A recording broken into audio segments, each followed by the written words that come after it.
Kali ini saya akan latihan food photography lagi, yaitu foto makanan. Ini spaghetti murah ya, beli di Alfamart itu 3.400 kayaknya. Jadi akan saya foto dari berbagai angle untuk dijual di Microstock ya. Jadi belinya 3.000-an, semoga aja laku lebih mahal dari itu. Saya menggunakan satu lighting saja yang itu.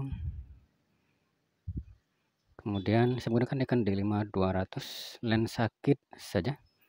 Sudah ada beberapa yang approve di Adobe, Shutterstock sudah banyak, dan sudah lumayan banyak yang laku di Shutterstock. Untuk Adobe baru waktu lalu, foto telur yang sedang digoreng.